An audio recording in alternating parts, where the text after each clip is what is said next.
wearing a sweater that was selected for you by the people in this room from a pile of stuff.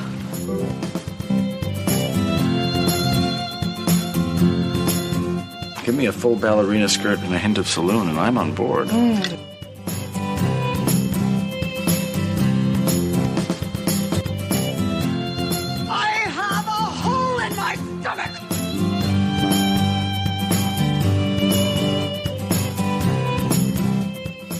I can't go back. Welcome to the She Became Visible podcast. I'm your host, Renee Steelman. This podcast is my story. It's your story. It's our story. It's all the stories of all the women who one day knew that it was time to remember who they were, who they are, and stand up and be seen.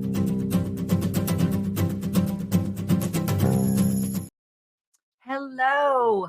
Welcome back to She Became Visible. I'm Renee Steelman, your host, and we have we're just going to have a chat today, you and I, and we're going to talk about some conflicting things.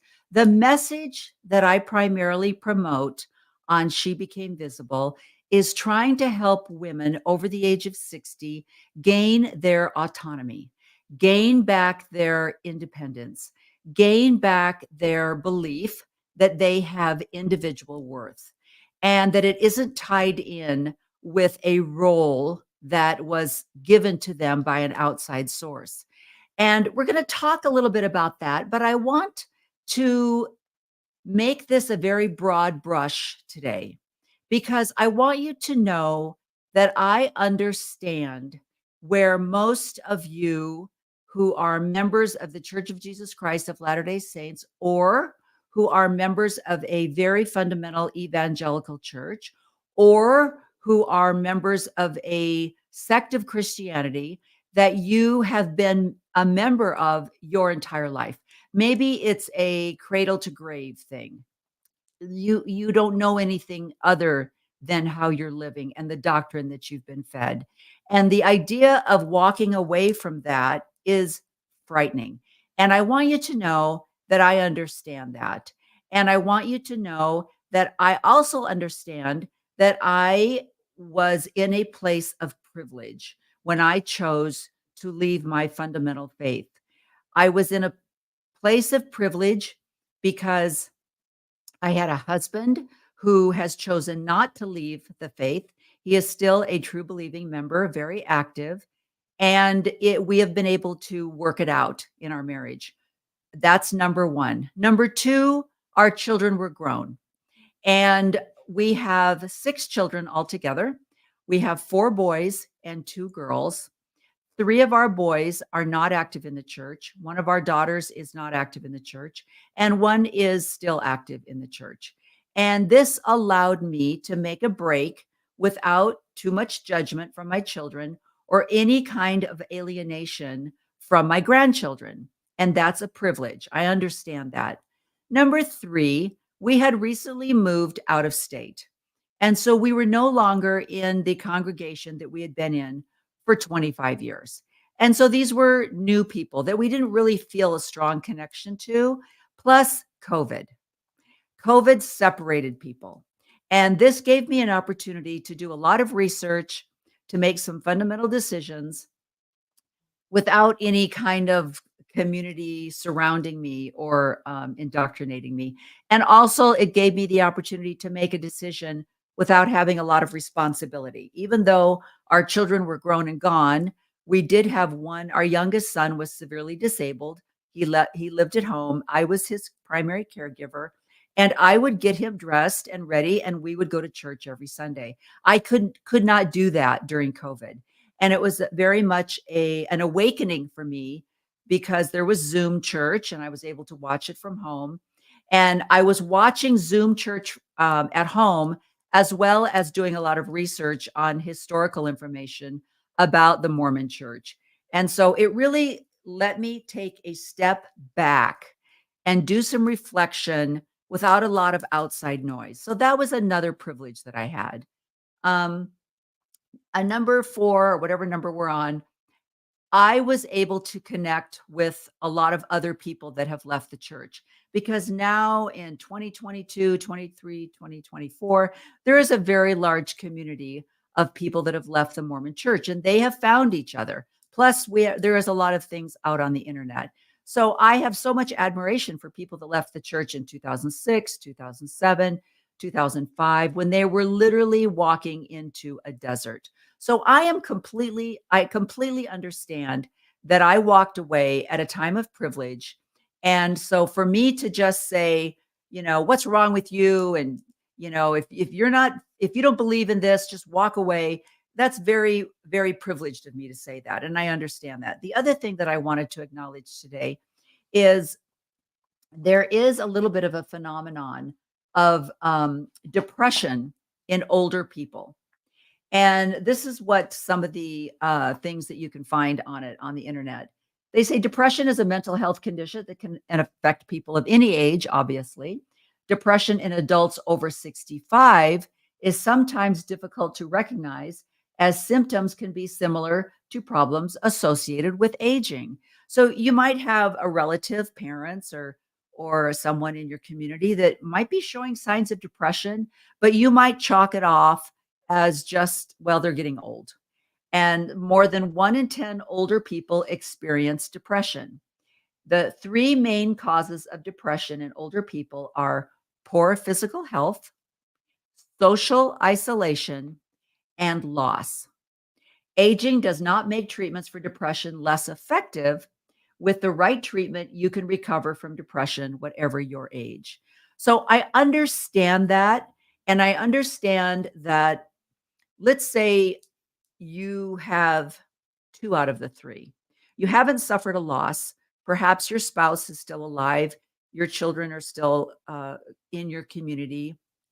You have relationships with grandchildren, but your physical health is really bad and it's really restricting you and it's causing isolation. So that might be a cause of depression. The idea of suffering from physical restrictions and then also losing your community is absolutely overwhelming. And I recognize that as well. Now, I have taken steps in my life to try and take care of my physical health because I have seen in my relatives and after doing my ancestry DNA, I know where my genetics fall. I know that I am genetically predisposed for arthritis. I am genetically predisposed for diabetes. I am genetically predisposed for macular degeneration. Those are three things that I see that in all of my relatives. I've seen my aunts lose their vision. I've seen my aunts lose their ability to be mobile because of arthritis. And I've seen my aunts slowly as they age be diagnosed with type 2 diabetes. So I am aware of those things and am taking as many steps as I can to try and alleviate those from my future. And so those are things that are very important to me. So again, I want you all to know that I recognize that we are all somewhere in a huge spectrum of aging. And so for me to present information to you as if I can do it, you can do it. That's very privileged of me to do that. And I want to acknowledge that today. But what I want to suggest is there a way for you to click back on your critical thinking skills, not leave your community, but learn how to take back your autonomy? Can you be two things at once? They say you can do two things. You can do hard things, and that there two things can be true at the same time. And so this is what this show today is specifically addressing. Now, first of all, I want to start out. I'm going to save you some time right now because I get this almost every time I do a podcast. Today, I am wearing Lip Sense. The color is Heartbreaker. All right. Over the top of this Lip Sense lip color, I have a clear gloss. I've chosen the clear gloss today. This is what the clear gloss looks like. Now, Lip Sense is a lip color that is long lasting, over 24 hours. And, but because of the formula, you must apply a gloss. It's very drying if you don't do that. So you can put this on, you can put your color on first thing in the morning, leave it at home, but you take your gloss with you, and this is what you reapply all day. So today I'm wearing the color Heartbreaker. I am also wearing the color tinted moisturizer, and I choose to wear a light medium or just a medium. I love their tinted moisturizer. It is not too shiny. It gives you a very light coverage, but just enough to even out your skin tone. I love this. I am also wearing a mini pearlizer. I use this as a blush, and this particular color is Firefly. So this is my blush that I use. And the concealer that I have on is what color is this one? I don't know what color this one is, but this is also the concealer that I have on. Eyeshadow, I use any brand of eyeshadow. Mascara, I use Ilia mascara right now. That's my favorite. Senegence does make a mascara. I haven't transitioned over to that yet, but I just want you to know, you don't have to email me or put it in the comments. I'm just letting you know right off. And just for your information, my distributor number is 825-706. So if you're interested, you can get online, Senegence, Senegence, and you can order it. Now, I've said this 50 million times, this is a multi-level marketing.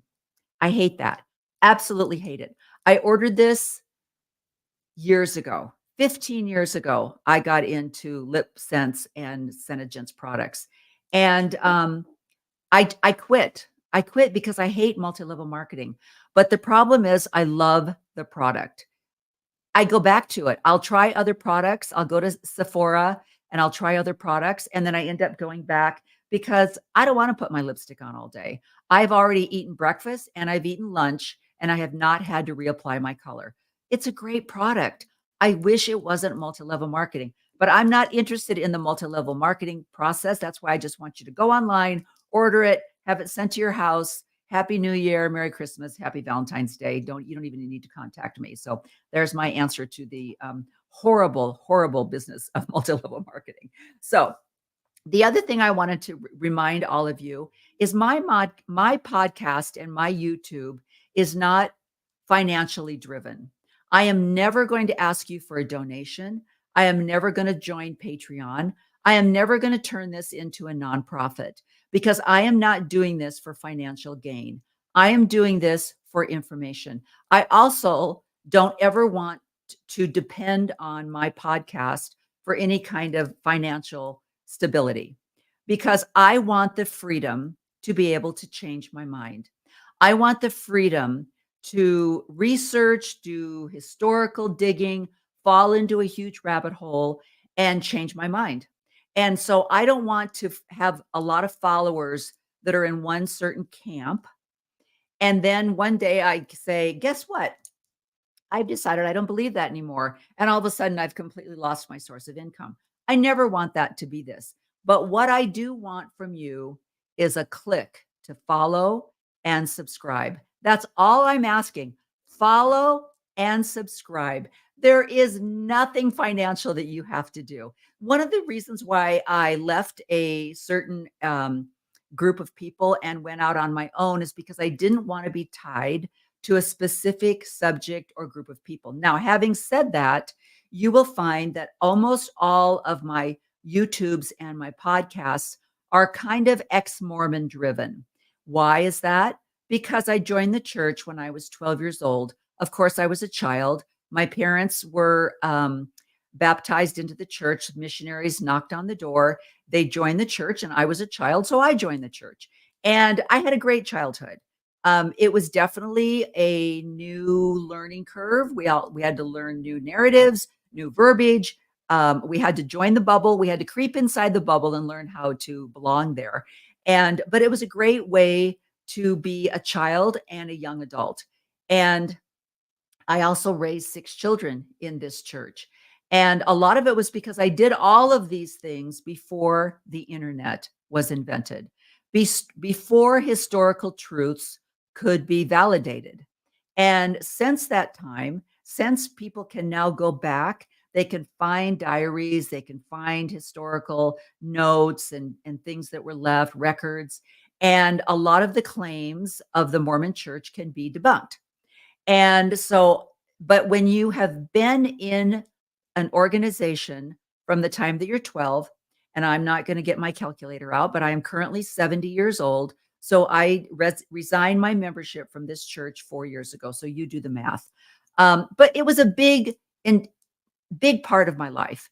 And so obviously walking away from that, you don't just walk away from a neural pathway that's been deeply dug into your brain. You don't just walk away from that. And it's a big part of everything, my marriage, the amount of children that I had, my weekly attendance, the social group that I hung out with, the clothing that I wore, the food that I ate. It was my life. And so I have walked away from it as a member, but I am still learning. I am still going down that pathway of finding out new information. And that's what I'm sharing with you. So I've had a lot of guests on my show, and they'll do a little bit of research before they come on. And they'll say, well, I watched some of your podcasts and I'm not a Mormon. So why do you want me to be on the show? And I'll say things, well, because you're a health expert, or because you are a Christian scholar and you know the New Testament better than anybody I've ever known. And of course, this is relative to what I'm talking about. I also, because I understand ageism and I understand the aging process, I want to have people on my show that are great examples of health. So I've had some fabulous women over the age of 60, over the age of 70, that are strength training, bodybuilding, really taking care of their bodies, and they're active, and they're going to dances and on cruises, and starting up their own podcast. It's absolutely amazing what they're doing with their lives. I had Julia on, and I'll see if I can reference that in the show notes. But she is a triple organ transplant. She was a diabetic. She has changed her life through her own choices as far as her health goes. It had nothing to do with religion. So this podcast is going to be very broad, but I really want to focus it on women and women's path into aging and autonomy, as I've said before. So that's my introduction. Subscribe, follow. That's all I'm asking of you. All right. All right. So let's talk about what we're going to talk about today. So the word cult is very triggering because it's been associated with a lot of horrendous activity, murder, suicide, kidnapping, child abuse. When you hear the word cult, that's what you associate it with. But we're going to talk a little bit. Cult is a short version of culture. And we all fall into culture. I was just talking with my brother yesterday, and his son is getting ready to go on a mission, and he hasn't received his mission call yet. And I said, what people don't understand is there are many cultures in the United States of America. Even though we are one country, there are different cultures. And so even if you live in Utah, but you get called on a mission to South Carolina, that's a completely different culture. It might even be a different language, if you can't understand a certain accent for you. So I think it's important that we remember that cult is short for culture. And we all have probably fallen into some kind of culture trap. And that's what we're going to talk about. So let's start out. I want to show you this first video, and I'm going to be adding and subtracting videos as we go along here. So let me bring on this short video. Signs that you are in a cult. Acts chapter 20, verses 29 and 30, it says, "For I know this, that after my departure, savage wolves will come in among you, not sparing the flock. Also from among yourselves, men will rise up, speaking perverse things, to draw away the disciples after themselves." A cult is a social group that is defined by its unusual and non-traditional religious, spiritual, philosophical beliefs. A cult usually has a charismatic leader who thinks that the whole world revolves around him and his theories and his line of thinking. He usually requires exclusive devotion to himself and to his unorthodox beliefs or goals. Okay, let's stop right there and talk about this, because if the number one definition of cult is a charismatic leader who has a little bit quirky ideas, and they kind of demand a complete devotion to them and their beliefs, then obviously the Mormon church falls very easily into that category. Joseph Smith followed a lot of Methodist thinking, Calvinist thinking, Protestant thinking, but he also tweaked things to where they became very unique. And this is what kind of made a lot of people drawn to him. So, number one, if that's one of the first signs of a cult, perfect. Let's go on. and requires absolute obedience from his followers. Cults can range from small local groups to international organizations with millions of followers. Christian cults are groups that have a Christian background but are considered to be theologically weird or different, such as the Mormons or Christian Science or Jehovah's Witnesses or the Unity Church. I thought this was interesting because it is something where I think people, when they think about the idea of cults, they think of small groups. There was a movie that came out last year, The Jesus Revolution, I believe it was called, and you could call that a cult. What this well, it was kind of all about that. The cult aspect of it was a small group. I had never heard of it. It obviously didn't have 17 million people like the LDS Church has, but it still had all of the categories that you need to check to be considered a cult.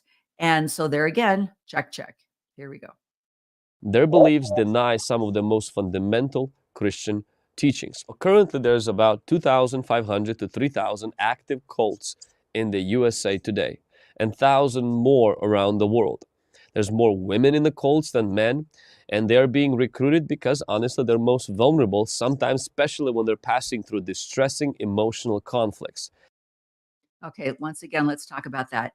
Statistically, there are more women in the Mormon Church than there are men. So this again falls very easily into this other category.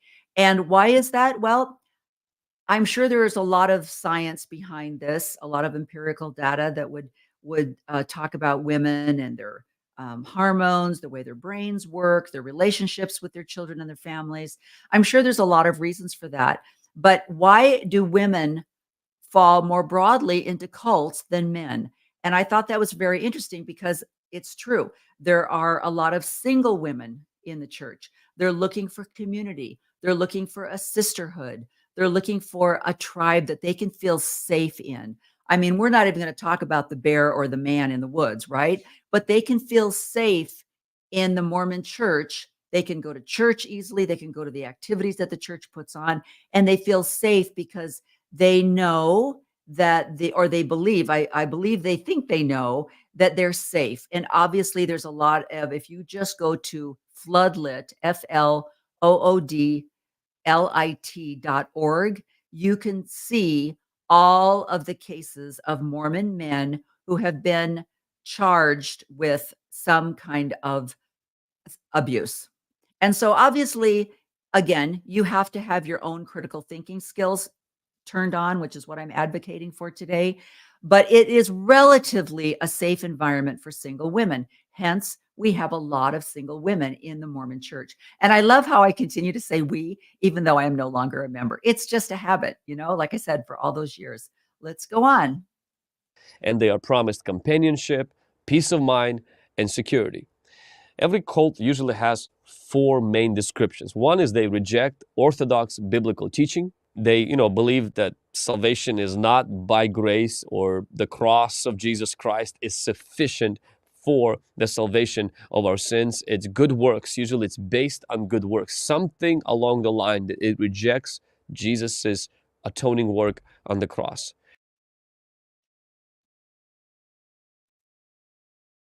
Ta-da! That is one of the main doctrines and policies of the Mormon church, is that you do not go to the highest kingdom through grace or strictly through the atonement. That we believe in those things, or the church members believe in those things, but you also have to have good works. That is why the church is kept so busy with activities, because through your good works, you will show your obedience. And so again, they also have doctrine that a lot of people don't consider Mormons Christian because our belief in Jesus is different than most Christian churches' beliefs. And so there again, they fall outside of the norm, and which qualifies them once again. The second category is that leaders are usually lords. They isolate their followers and they penalize them for wanting to leave the group. And pretty much leaders act like lords instead of servants. The third category is that the cult usually is ran like a cartel, meaning it requires absolute loyalty to its leaders and punishing those who decide to leave.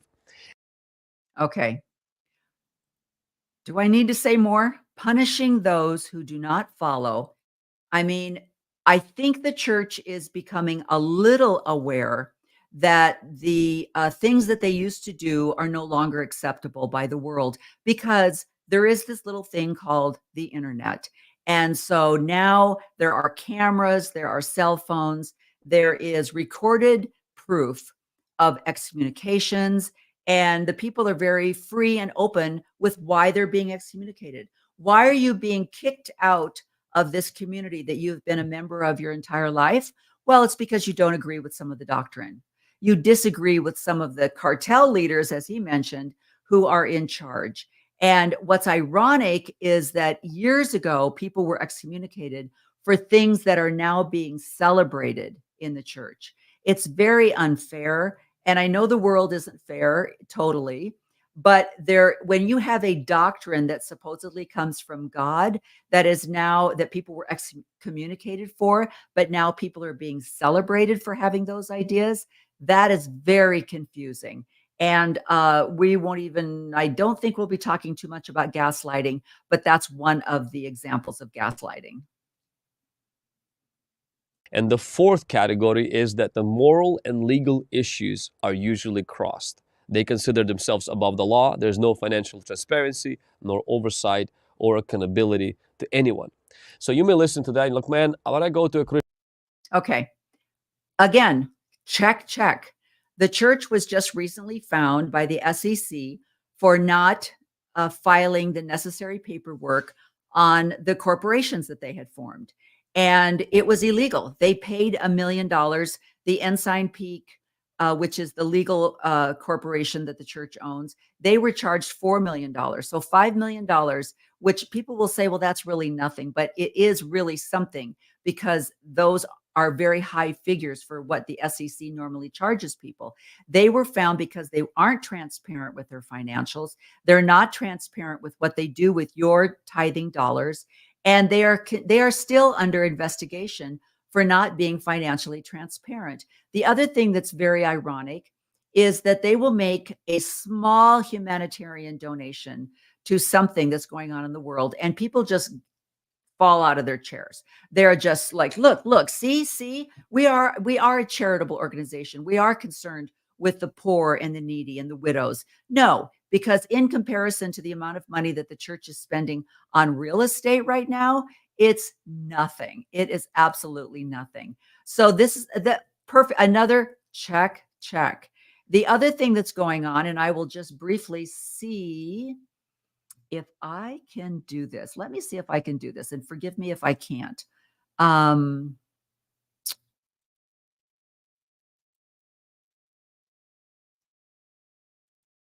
Okay, let me see if I can share this with you. Okay, I don't know if the sound is going to be there. I apologize if it's not. There will be a silent thing going on, but let's see if we can get this to play. It's the small town feel with big house lots. A stone throw to all the conveniences of the big cities. That's why they chose Fairview. In March, Joel Shue got a letter about a new incoming neighbor. 8.6 acres. Plans for a nearby temple for the Church of Jesus Christ of Latter-day Saints. All was fine. We knew it was going to be a church, but had no idea to what extent. Until they say they heard how big it was going to be. And I'm having a hard time believing what was presented in the letter is actually going to occur. It's been dubbed the McKinney, Texas Temple, a 44,000 square foot multi-story building on the 8-acre site along Stacy Road near the current church. The church's press release makes no mention, and what residents have come to find is how tall its spire will be, 173 feet, which is 16 stories high. 173 feet, which would be the tallest structure in Fairview, is not reasonable and prudent. It's as tall as one of our water towers. Henry Lessner is the mayor of Fairview, and he's talking about this water tower. The mayor confirms the roof line is expected to be about 65 feet high. These neighbors say both measurements far exceed town standards. The church has applied for a conditional use permit. The property is zoned residential, which will have to change. Natalie Meehan says a petition has gone around the Fairview neighborhoods. She says this has nothing to do with religion. Her family are members of the Church of Jesus Christ. So we're just asking that they scale back. The mayor says they've received over 1,100 emails on the topic, for and against. He says the town's only job is to be fair. Let's see what our planning and zoning group does. Let's see what the LDS folks do. How does that all work together? The church has invited us to its next informational meeting on May 2nd. They cannot confirm any measurements at this time. Planning and zoning will first hear the church's proposal in early May. City Council by June. Fighting for Fairview. That's all we got. In Fairview, I'm Joe Piper. Okay, hopefully that went through. So this is a perfect example, and I could go back historically. The entire polygamy idea was against the law, and even though when Utah was trying to get statehood, they finally had to say, "Fine, okay, you twisted my arm. We'll stop living the law of polygamy or celestial marriage. Will no longer live that law." So they sent out a memorandum, but secretly they continued to practice polygamy. And so they were lying. They were dishonest. They were going against the law. And so this is another perfect example. Now, what they're doing in Fairview, Texas, Fairfield, is they are going against city ordinances. And they are claiming persecution, which is something that the church also does. And because, they're saying, "Oh, you just don't want the Mormons here." And as you could see from that article, the people were like, "We don't care if you build a church. You just can't have a steeple 16 stories high. You can't be the largest building in Fairview, Texas." And so they have legitimate arguments. Here's the culty part. And I want you to do some rabbit hole digging yourself, all right? A letter came down from the top. It was sent out to the stake presidents. There are 3 stakes that take in that temple district, and they received a letter which then was forwarded to the different congregations, where the members of the church were told to show up for this city council meeting, to wear white shirts, that's not culty, and to tell the city council that the height of the steeple is part of their temple worship. Now, that's a lie. It's never been part of the temple worship. So that is what I'm talking about when I'm talking about cultish behavior. And I thought that was a perfect example. So I'm going to get rid of this one so that I can add another one. Go away. Wait, how? Go back. And okay. All right. So let me share this with you now. I have always been drawn to community. Being in community, building communities that I believe in. I've been a lifelong learner, seeker, total joiner. Brownies, drama club, summer camp. I was raised by fantastic hippie parents who taught me the importance of making the world better. Also bring snacks, be ready for sing-alongs. I'm incredibly organized, I'm a big connector. I've been told I have big cruise director energy. No clipboard today. I was also in a cult for 12 years. And I'm here today to protect you all from the same shit show that I went through. Yeah, you want this. My talk is rooted in awareness. I want to help you to navigate all the culty groups out there so that you can seek safely. So, in 2005, I was an aspiring actress / waitress when I was invited to NXIVM, a personal and professional development program with a seemingly altruistic mission to change the world one person at a time. Big red flag. And I truly found an incredible community of like-minded humanitarians and a place where I could help people set and achieve goals and bust through their limiting beliefs. One of the things that Sarah is telling her audience there in her TED Talk, and if any of you have not had an opportunity to watch The Vow, I believe it's on Netflix, you need to go and watch that. And I'm going to be showing you a little part of that next. But I think what Sarah really highlights is that she was smart. She was not suffering from addiction. She came from a good, loving family, and she was just a joiner. She was someone who loved community, and she was really attracted to what the NXIVM was teaching as far as being an extraordinary leader and the leadership skills that they were teaching. And so the sad thing about the Mormon Church is they do the same thing. These young missionaries will go out and they will talk to people about the plan of salvation. They will talk to people about having a prophet on the earth.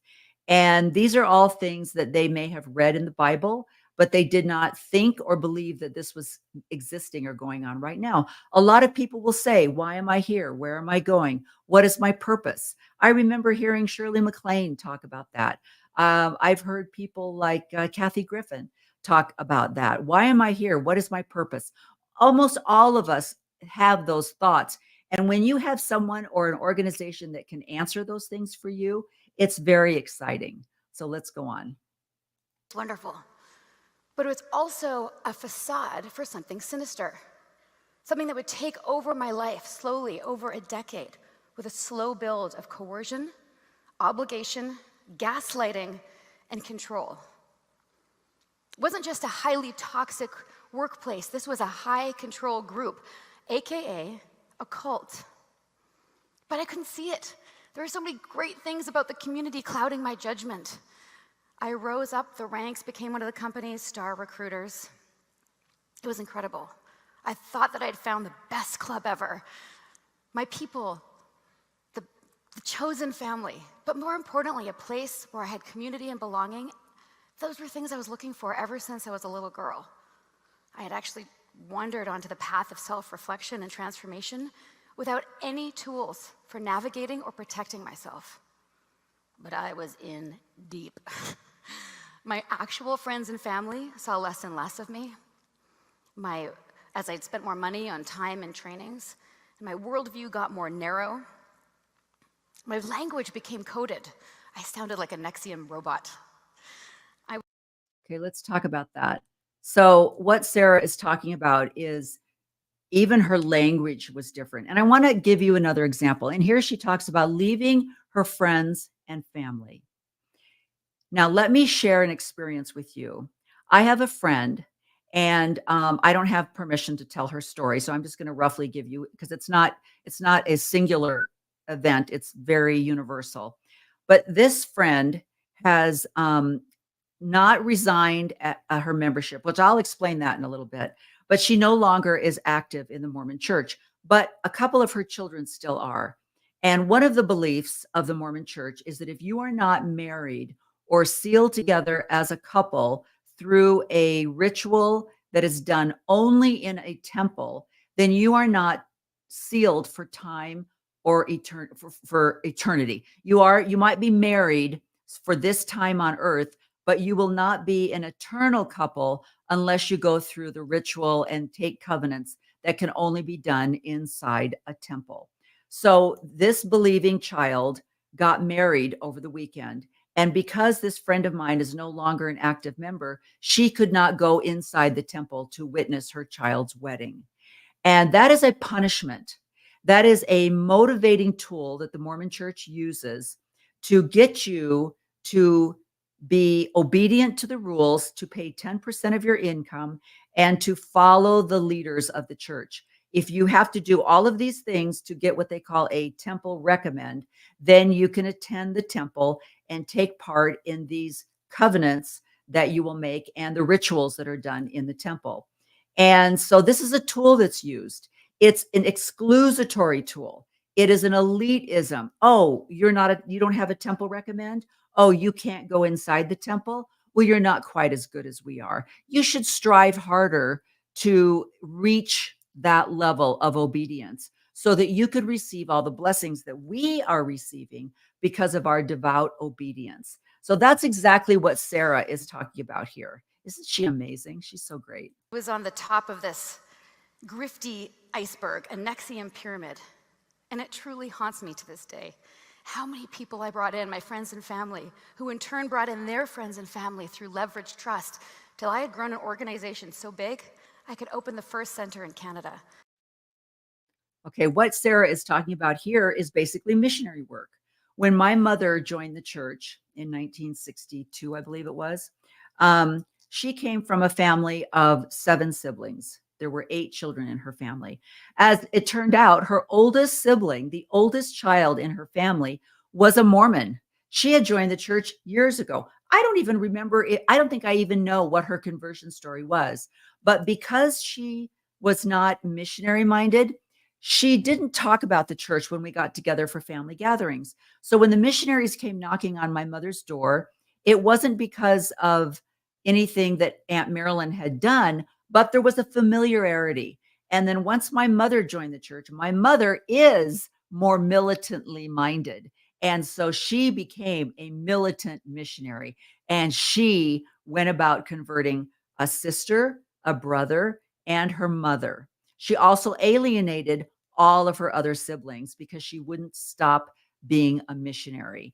And they got tired of it. All of a sudden, our family gatherings stopped. We no longer held our annual Father's Day picnic that we had done that celebrated all the graduates, all of my cousins. That all ended. And we no longer got together as a family because this church-minded woman would not stop proselyting. And so that's what Sarah's talking about, that she brought family and friends into the organization, such so that she could actually open up another Nexium in Canada because she was so good at what she was doing. And that's exactly what any kind of evangelical religion teaches their people to do. Spread the word. Why are you ashamed of your church? Tell everybody about it. That's one of the tools that they use. Which was something I used to be incredibly proud of. Some of those people are still loyal to the cult to this day. It all came to a head when I was invited to a secret Nexium offshoot, a badass boot camp for women only, sold to me as empowerment when it was actually enslavement. Just a way for Keith Raniere, the company's founder, to brand women as if he owned them. Yeah. He also blackmailed many of them into sex. I managed to dodge that bullet. Thankfully, it was the branding that woke me up. I mean, one minute you're selling a goals program, and the next minute you're sweaty and naked on a table being branded in a secret sorority. And it wasn't the moment of the branding itself. Nope, not when I was sliced open without anesthetic. But later, when I found out that the symbol on my body was not that of the 4 elements, as I'd been told, but actually Keith Raniere's initials in a cryptic monogram. Yeah, I had his initials. Okay. So I'm going to take this out and I'm going to take this one out so I can add another one. So basically what Sarah is saying was, even when she was physically branded, it wasn't until she saw the real meaning of the branding before she was awakened. And I like to use the word awakened rather than deconstructing, because it wasn't that I was taking down something. It was that I was being enlightened. I was learning things. I wasn't taking anything down. I haven't taken anything down. The Mormon Church is not any worse or any less huge. The numbers are not any less because I left the church. But I myself have been enlightened, and I have been lifted because of the knowledge that I discovered. And that's what Sarah talks about. So I'm not going to show anymore because I really want you to go and watch the vow on the whole Netflix documentary that was done on this. But the other thing that she mentioned, I hope that you heard it, was that he went from starting this organization to soon he was using sex as a power tool, and he was gathering women. And that is exactly what the Mormon Church did. If Joseph Smith was alive today and he was trying to start a new religion, as he did in 1830, he would be arrested, like many of these other cult leaders have been. So let me show you a little bit with this. The FBI, Homeland Security, and the Justice Department because of threats on my life. So I really don't want to say where I'm at, but hello. I'm Rick Allen Ross. I'm a cult deprogrammer, and I've been helping people escape cults since 1982.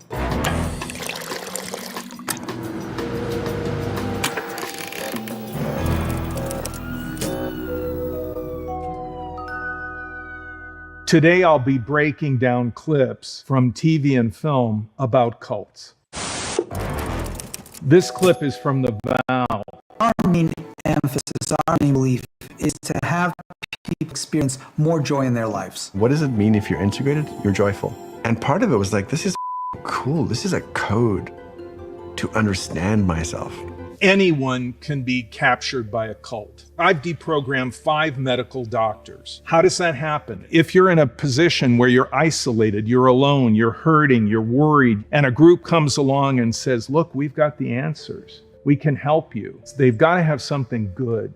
Otherwise, no one would be taken in by them. Keith developed a model called rational inquiry. We refer to rational inquiry as a technology. It was a process designed to produce quantifiable results. The premise of rational inquiry, as presented by NXIVM, was that this is a panacea. This is a cure-all. You can make more money, be higher functioning. The problem with NXIVM is that wasn't all they were up to. They were breaking people down in order to change them. This is typical of what's called large group awareness training organizations, where they bring people together in a kind of seminar setting. And what we're talking about is a kind of process that goes on day after day after day. During this time, you are constantly with other NXIVM devotees. You're constantly hearing their jargon. You may not be getting enough sleep. You may not be eating right. You're kind of getting worn out.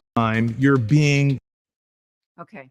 So one of the things that this gentleman is talking about here is the group mentality. And in the Mormon Church, a lot of times the temple is, we are encouraged to attend the temple regularly, at least once a week. And a lot of times they will organize an entire congregation so that they can all go to the temple together. And let me show you a clip of a little bit of what goes on in an LDS temple. Let's make sure I have the right one here. More.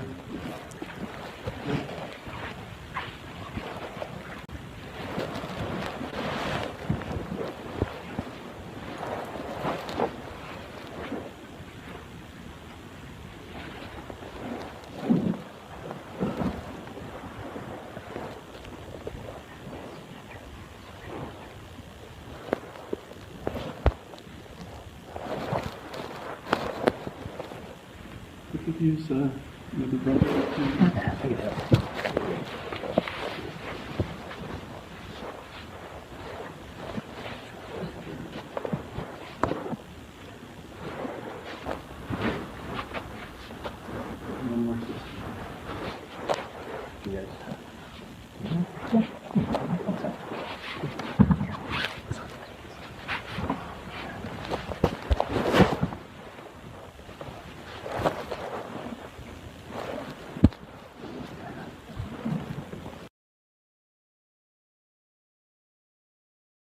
The person for whom you are officiating.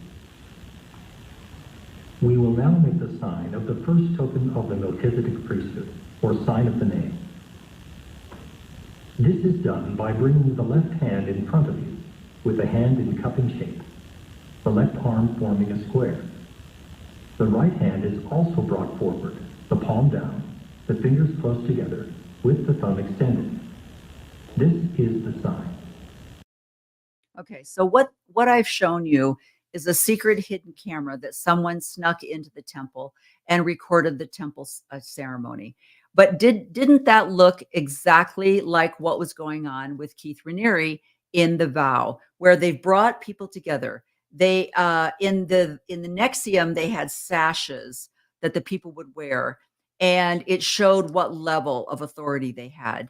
And in the Mormon temple, they have temple clothing, which is not to be discussed, not to be shown. It's supposed to be very, very secret. And you only find out about it when you are an elite member and are allowed into the temple for the sacred rituals that you must partake in to receive the highest level of the highest kingdom where you will live with Jesus Christ and Heavenly Father. So they're very much similar. Let me get rid of this one so that I can bring in another one. So this is a perfect example of what the first gentleman was talking about. Now let's talk about something else. He talked about the signs of a cult being strict obedience. So let's listen to a female leader in the Mormon church. She is a never been married. She is a single sister, and but she has served in many areas. She was president of Deseret Book, which is a profit corporation that the church owns that sells all of their written materials and little games. And you can get your church temple clothing like you saw in that video. You can get that at Deseret Book. And she was the head of that. She's written a lot of biographies of some of the leaders of the church. So she's very predominant in leadership. However, she does not hold any kind of authority. She holds positions of authority, but all of everything that she has done is under the power and authority of men. But let me share with you how she is propagating the teachings of the Mormon church. Third, the gift of prophets. The Lord both makes and fulfills promises through his prophets. For whether by the Lord's own voice or by the voice of his servants, it is the same. The sobering truth, however, is that throughout history, most of the people, most of the time, have not believed in prophets. The Jaredites illustrate this perfectly. Consider just 2 verses indicative of many, many more. From Ether chapter 9, and there came prophets in the land again, crying repentance, but the people believed not the words of the prophets, but they cast them out. From Ether chapter 11, and there came many prophets and prophesied again unto the people. And it came to pass that the people hardened their hearts. And okay, this is one of my favorite things I've talked about in some of my other podcasts. I love it when Mormons get up and address the congregation, talk about preaching to the choir. They're talking to large groups of people, probably who are all members of the church. And they use scripture that is exclusively Mormon scripture. So anybody that is not a Mormon would be saying, what's Ether chapter 11? Where do you find the book of Ether? I've never heard of the book of Ether. Well, that's because it's in the Book of Mormon. So they'll use Mormon scriptures to validate Mormon rules, policies, and doctrine. I mean, that's like, using a communist to explain why communism is so great. And then everyone going, oh, well, he said, Putin said it was great. So it must be great because Putin said it was great. I mean, it's so biased. It's not even, it's hilarious, but I love it because they'll do that. They'll say revealed words from God that you can find in Mosiah chapter 5 or, Nephi chapter 3. And anybody that's not a member of the church is going, what are you talking about? It's like, well, that's Mormon doctrine. And claiming that this is a revelation from God, obviously only given to Mormons. Would not hearken. What happened to the Jaredites? Just as the Nephites and Lamanites would do later, they destroyed themselves through their own wickedness. Today, a relative few believe that the Lord has again sent many prophets to the earth. Many find the words of our 15 prophets, seers, and revelators inconvenient. Okay.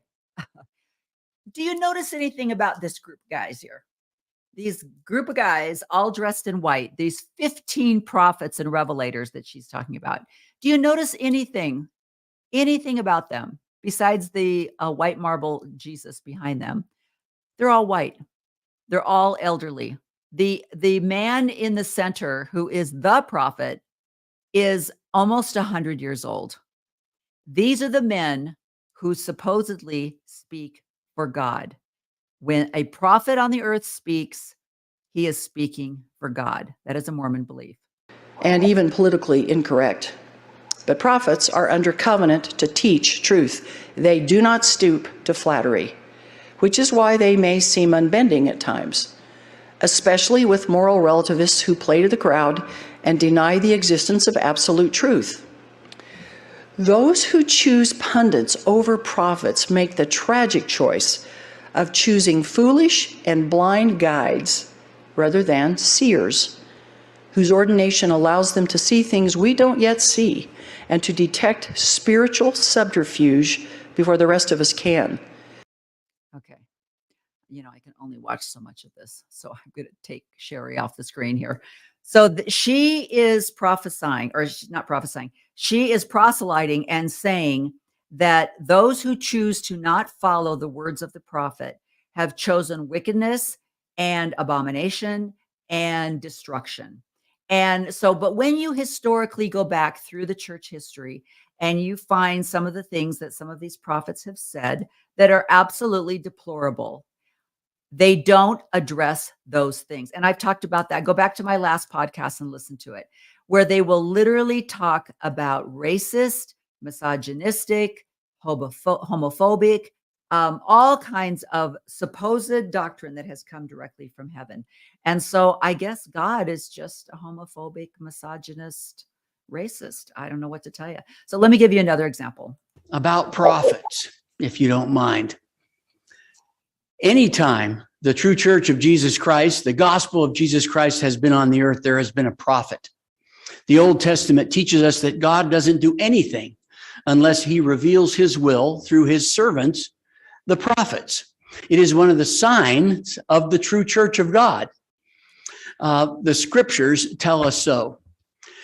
God puts a prophet on the earth to serve as sort of a go-between between him and us, his children, because he recognizes that in this telestial temporal life, we will be surrounded by all kinds of opinions and ideas. People have no problem expressing what they feel is right or what they feel is true. And so how do you cut through all that information, that data overload? How do you find your way through all the noise and confusion out there? Heavenly Father has not left us alone on this trip, but has supplied us with a voice, with a beacon, with somebody who can help us recognize what is right and what is wrong. Now, who decides that? What he is saying is that God has put a person on the earth to help us know what is right and what is wrong. Now, let me give you just a little example. And this is just a silly little example, but let me just show you a little clip. This is a few years ago. I think it was in 2018, this little clip. So what did this dear boy do? He came to me. Let me go back. A 6-year-old grandson became very upset when his father said it was time to go home. So what did this dear boy do? He came to me and said, "Grandfather, may I have your permission to disobey my father?"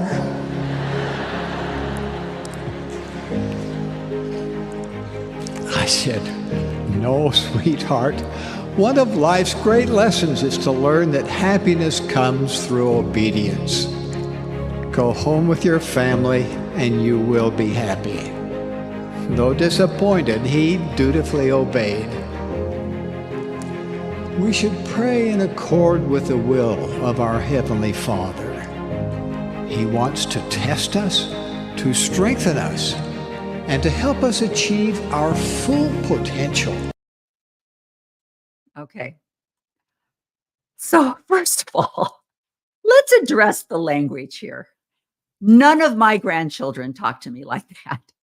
Grandmother, may I have your permission to disobey my father? Okay, my grandchildren don't talk to me like that, okay? So this is so staged. It's pathetic. But let you look at a comparison, if you will. Rachel Jeffs, the daughter of the most infamous polygamous sect leader in the United States, speaking out for the first time live right here in Moments. Rachel is the child of a man who had nearly 80 wives, a man who married her off to become a sister wife herself at just 18, a man whose emotional and other abuse made the odds of Rachel escaping to freedom next to impossible. In a way, her story is almost familiar right now. Women everywhere these days are finding the courage to speak up about abuse by powerful men, but Rachel's life story is anything but common. Born into the Fundamentalist Church of Latter-day Saints, or FLDS, she was taught from infancy that she must obey. Obedience was everything, which makes her decision to be here today even more extraordinary. Many of us, including me, knew very little of the FLDS until a raid at their Texas compound back in 2008. Do you remember this? Look at these pictures. Remember this? We saw the images of the women in the pastel dresses with their hair swept up high, who looked like they were from some bygone era. The mothers cried as state officials removed their children from them. They were later returned. And the world wondered, why? Who are these people? The answer is complicated, and the relationships are complex. But at the heart of this mysterious group is the Jeffs family, including Father Warren and his favorite daughter, Rachel. The images look like something from a Hollywood film. Women in prairie dresses, homes that shun contemporary life, including television, popular music, the internet. No public schooling, no mingling with the outside world. For Rachel Jeffs, this was no movie. This was her life. We were taught that the Okay. So oftentimes, the Jeffs family and the polygamists that live in southern Utah, northern Arizona, are classified as a break-off group. We don't practice that, the leaders of the Mormon Church say. We don't believe that. We excommunicate anyone that has any kind of association with the FLDS. But the reality is, these people took Joseph Smith's teachings, and when the church was trying to get statehood, so they disavowed polygamy, they said, no, you cannot disavow a doctrine that came from God. We will continue to live this law. And so they have done that. So let me show you this.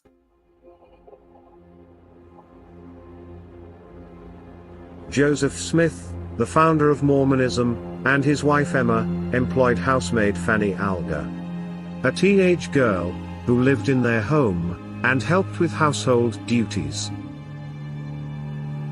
The Mormon prophet and the teenage girl had an affair and married in secret. After learning about Joseph's tryst, his wife Emma confronted him. Emma has the girl evicted from her home. By August 1835, word of Joseph Smith's secret polygamous marriage spreads. His church fires back to quell the unrest. It publishes a blanket denial in the church newspaper. Inasmuch as this church has been reproached with the crime of fornication and polygamy, we declare that we believe that one man should have one wife. This statement that prohibits polygamy was then canonized in the Doctrine and Covenants as Section 101. Church general authorities also threatened to disfellowship any elder caught in polygamy. The Mormon prophet himself also gave a denial during a Q&A published by the church.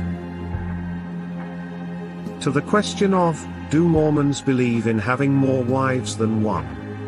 Joseph Smith answered, "No, not at the same time." Yet, soon after, and for the remainder of his life, Joseph would take several dozen as wives. Historians conclude that he had anywhere from 28 to as many as 49 wives. Joseph took for wives underage girls, some as young as 14, sisters, mothers, and their daughters, even other men's wives. Much of it kept hidden from Emma. All the while, the church and its leaders continued to deny all polygamy. Years later, with dozens of wives already, Joseph Smith claims to receive a new revelation. He declares that polygamy is required for obedient Mormons to receive exaltation, to become gods. Joseph first needed to win over Emma. He dispatched his brother Hiram to present and persuade her with this divine revelation. In Joseph's typical manipulative style, his revelation warns Emma that if she rejects it, she would be destroyed. The LDS Church admits that for Emma, her husband's polygamy was an excruciating ordeal, as she reluctantly went along with it. The Church canonized Joseph's new revelation as Section 132 in the Doctrine and Covenants, and removed Section 101, which prohibited polygamy.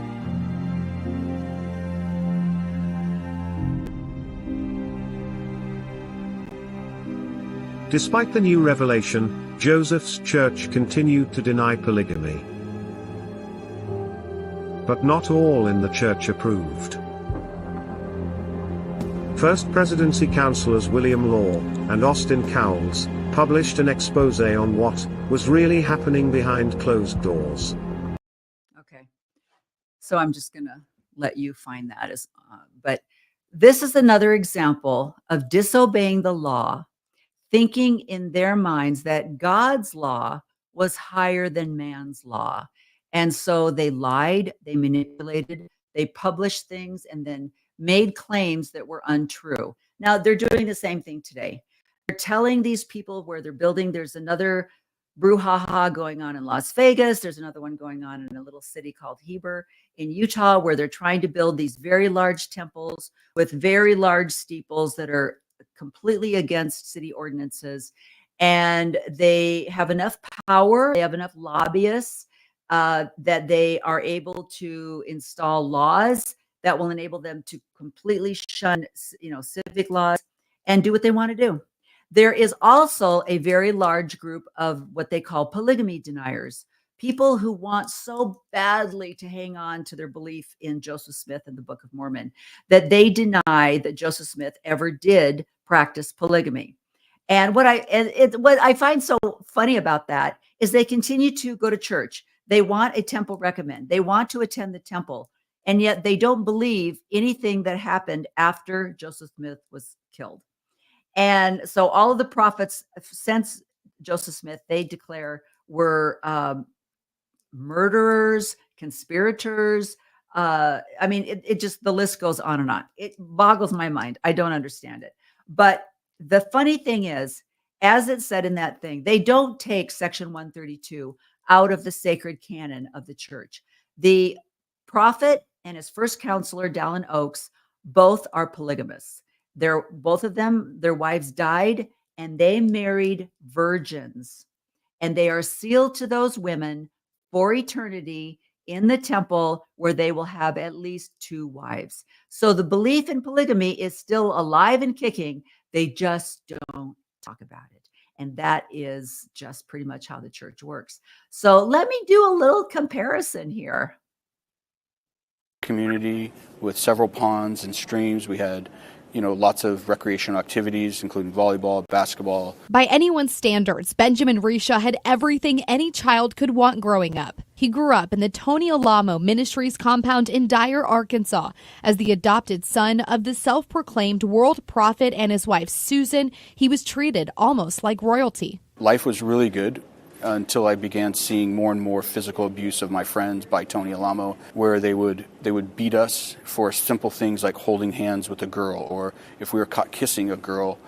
One of my friends received more than 100 swats with the board while he was spread out in the air. Born in 1934, Tony Alamo was living in California when he claimed to work in the music industry before receiving a direct message from God to begin his ministry. When I got saved and I met Sue, it was so exciting. And then when we got married, I says, God has got to love me more than anybody in the world. The street preacher from LA started his church in 1969, relocating 2 hours northwest of Little Rock to Dyer in 1975.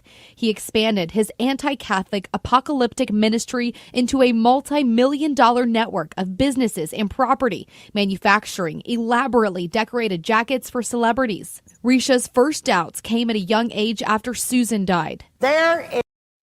Okay. So they go on to talk about how, first of all, Tony Alamo was a self-proclaimed prophet.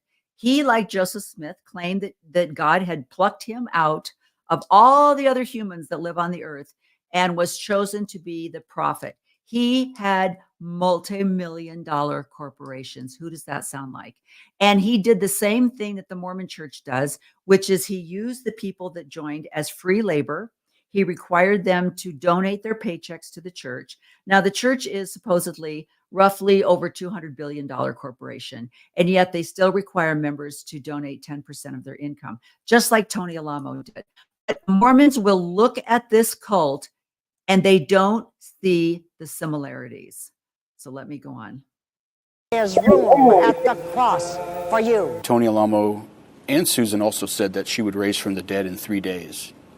We prayed over her body, and on the third day when she didn't rise up, in my heart, I knew Tony was a false prophet. His hundreds of followers were taught to rely on Alamo to save their soul, but they ended up relying on him as their sole source of survival. He required us to more or less worship him and not really God. It was his version of the Bible. It was his version of morality that was enforced, not higher power that enlightened people. Constantly being told as you're growing up that every little thing you do, you're going to burn in hell. Ron Decker's parents were about 18 years old when they joined the ministry. He was born into it. There was good memories, but there was bad memories too. After disagreeing with how Alamo led the ministry, he ran away in his early 20s. Okay. So this is another perfect example of the same thing. You either believe or you're kicked out. And the church, and let me show you this one. This has a little bit more relevance too. Both of my parents got saved by Tony and Susie. That was the start of it all.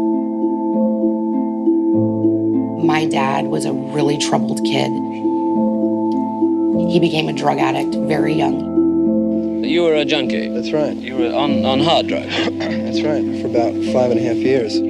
The police had a shot at me, the schools had a shot at me to try to cure me. I didn't even want to stop taking drugs. There was nothing out there that I even considered was reality until I met the Lord Jesus Christ. And when I did meet the Lord Jesus Christ, it took about 1 second on my knees. My dad told me that after he stood up from being on his knees, getting saved, that the desire for heroin completely left him. He never went through withdrawals. He never desired it again, and he never, ever, ever used it again, ever. The interesting thing about this place is that the young people, the young hippies that came in, they were having supernatural experiences with God, real live ones. They were marked by their experiences after, giving their lives to Jesus. Something really was happening to them. You'd have to be blind not to see how God is manifested here. In spite of, whatever Tony and Susie wanted and how they were going to manipulate it, they were really meeting God, these kids. And so it was hard to convince them that what was going on was a cult. Ministry of Evil, The Twisted Cult of Tony Alamo. Premieres Wednesday, February 27th at 11 on Sundance. So what she's describing there is what they call emotion elevation.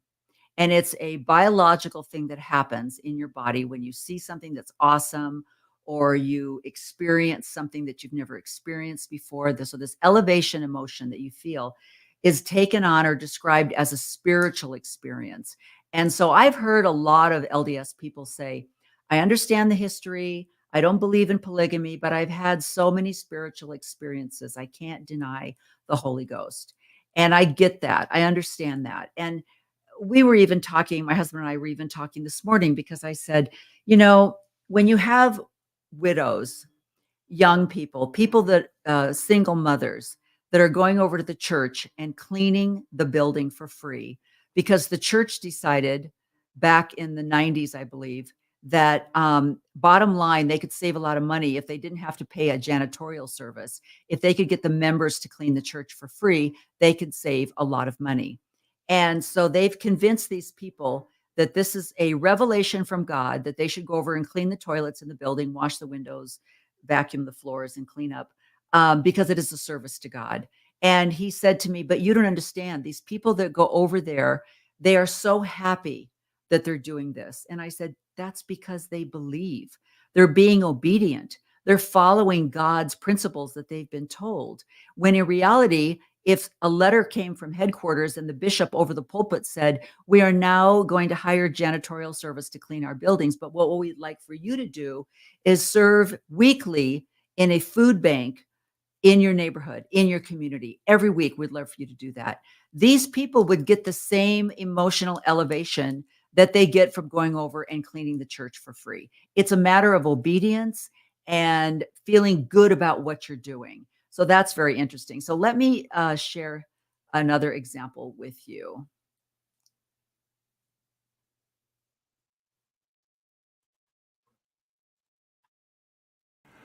Put Jesus Christ first, because your eternal life is dependent upon your faith in him and in his atonement. It is also dependent upon your obedience to his laws. Obedience paves the way for a joyful life for you today and a grand eternal reward tomorrow. Okay. So there again, you have the obedience. And even if you don't have a reward today, you will receive it in the next life. And there's very many people who have struggled, even though they're paying a full tithe, they're serving in the calling, they're cleaning the toilets on Saturday, they're still struggling. And so they think, well, that's okay, because eternally I will have many mansions and I will find happiness after I die. I think that's really a sad teaching. Let me share another one with you. And by the way, that was the prophet that's almost 100 years old speaking there. And where did you go? Okay.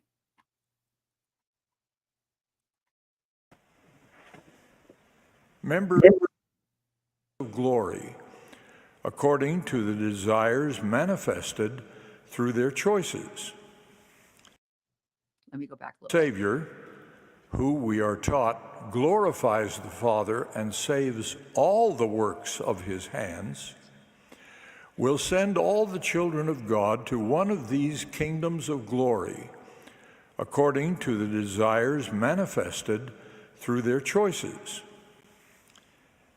Another unique doctrine and practice of the restored church is the revealed commandments and covenants that offer all the children of God the sacred privilege of qualifying for the highest degree of glory in the celestial kingdom.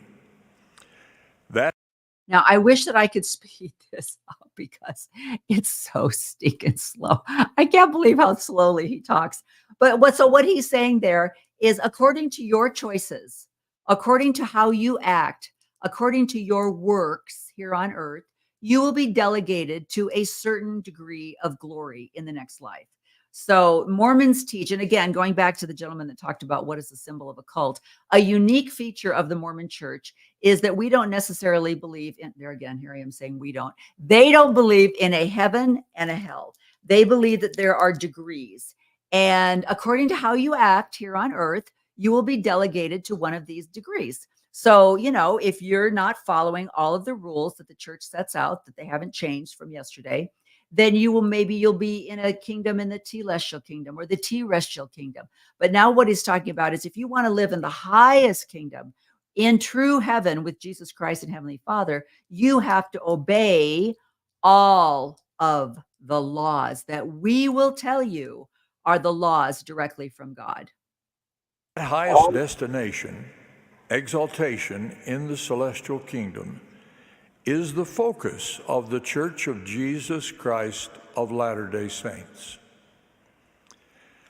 From modern revelation, Latter-day Saints have this unique understanding of God's plan of happiness for his children. Okay. So there again, he's just stating, just like Tony Alamo did, if you want true happiness, you have to obey our very unique beliefs that came to us directly from God that no one else on earth has. Now, the church is making a very large 180 right now. They're going through a little bit of what I talked about in my last podcast, which is an evangelical chapter. We were taught, I was taught as an adult member of the Church of Jesus Christ of Latter-day Saints, that we did not wear crosses. We did not have crosses on our buildings or in our buildings in a picture form. And we do not have crosses in our homes because a cross is the symbol of the crucifixion, and we celebrate the atonement. And we don't want to be associated with all of those churches that have crosses. Well, now the church is actually, some of their missionaries are wearing crosses. And I wouldn't be surprised if you saw a cross in a church somewhere, because they are trying to be accepted by the evangelicals as Christians. They want to join the evangelical Christian movement that's going on right now. And so the only way they can do that is to become more evangelical and less separate Mormon elite. And that's what they're doing right now. That's the phase that they're going through right now. So I think I will leave you today with that. So what I'm saying is, I understand, even with this historical knowledge, that it may be difficult for you as a woman over the age of 60 to leave a community that you have been in since birth. You may have 7 or 8 children that are all members. You don't want to miss out on any kind of activities. I understand that. But let me give you permission today to say something that you probably have never said in your life, and that is no. I want to give you permission to say, I will attend church weekly with my family. However, I will not serve in that specific calling that you're asking me for, because I don't believe that's best for me. I don't believe that's best for my family. And it's just something that I choose not to do right now. There's an opportunity to say no. When you are asked as a retired couple to give up a certain amount of time to go serve in another area of the world as missionaries, you have permission to say no. I have looked forward all my life of being a grandmother, and I don't want to miss out on my grandchildren. Now, I have 14 grandchildren. My oldest grandson is almost 22 years old. The next grandchild just graduated from high school. Next year, another one. The year after that, another one will graduate. They're growing up so fast. And I was there for their birth.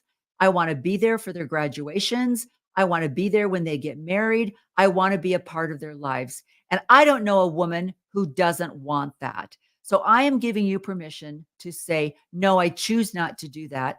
I want and am entitled to enjoy the season of my life of being a grandmother. So I give you permission to say no. So that is what I'm basically saying is you have permission. You can find autonomy without having to leave the community. And I remember when someone said to me, someone in a position of authority, I was explaining that I was really, when I was choosing to resign my membership, which, by the way, I mentioned that I was going to say this, any other church, any other Christian church, you just walk away. You say, I don't like that pastor. I don't like the bishop of that particular parish. So I don't want to go there. I'm going to go to another church down the street. So you walk away and you start attending another church down the street. In the Mormon church, you have to get a letter, a formal letter, notarized and sent into Salt Lake City headquarters to remove your name as a member of the church. It's a legal process to get your name taken off of the records so that they can't count you in their membership, and two, they'll stop bugging you because they will continue to send missionaries and home teachers, visiting teachers, ministering, whatever they call them now, until you die. If you don't resign, take your name off the records. I find that interesting, a little mafia cartelish, as that man was saying. So anyway, that's my message for you today. Practice. I want you to look into a mirror every day, women, and say, no, I don't choose that for myself today. That's my message. So thank you for joining me. I hope this was informative to you. Remember, I'm not asking for your money. I'm asking for you to subscribe, follow, share. Share this with any woman that you know that is struggling with membership in a fundamental high demand religion, who is suffering with depression, who is crying because she's exhausted. Share this video with her and tell her every day, every morning when you wake up, look in the mirror and say, no, I choose not to do that for myself today. That's my message. So I will be, speaking of being a grandparent, I will be going and visiting some fabulous grandchildren next week. And the week after that is, what have we got going? I can't remember, but we're heading into July and we've got a lot of 4th of July plans, a lot of family plans. So I think for the next couple of months, my podcasts are going to be a little bit sporadic. And, but I hope to be joining you again with some more information that will help you to become autonomous, to live your best life, to become visible, to say to yourself, I have value, I have worth, I choose to be visible and to be me, to be the best me I know how to be. So thanks for joining me today. Bye-bye.